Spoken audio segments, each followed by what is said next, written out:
Дисциплинска постапка за двајца полициски службеници кои лажно тврделе дека возилото Порше е службено.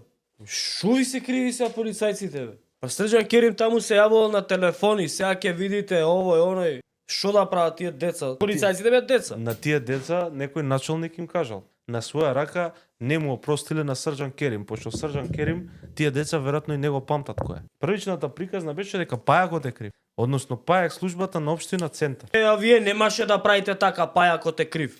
Ја да сум на место на полицијата, зашо би направил сега? Место ова, да ги казнуваат сега полицајците, кои што веројатно биле под притисок, таму сега вуеле на телефон, ти немој да ми дигаш кола, сега ќе видиш кој ќе ти се јави. Забрана за Срđan Керим да не може да вози кола. Затоа што е паркирал на влез. Влез во паркинг, ама и Велосипедска. 76 години шеф е, ти дајва музачка. Ако имаш за каен, имаш и за шоф. И ке беа МВР према сите исправни. Ни полицајците криви, ни овој, затоа што објективно не се. Не ми се верува. И сега полицајците криви. А тој што им се јавил на полицајците? Немој да сте го дигнале возилото, тој не го проверувате. Браво. Се грижите вие за граѓаните, за обичниот човек се грижите. Во ситуацијава вие се грижите за сите освен за обичниот човек и за обичниот полицаец. Вие се грижите за некој функционер у МВР пак. Пајак службата одбива да крене службено Порше каен на полицаец во Дебармал. И после подали имаш истата вест, page not found. Одговорност 404. Сака на поц да на калемата од Сабајле работа. И брат да ми е ќе одговара. Ама Срđan Керим, знаеш кај е најголемата иронија у ситуацијата? И брат да ми е ќе го казнам. Работите не се како до сега. Нема више Пајакот е крив. Ево Пајак.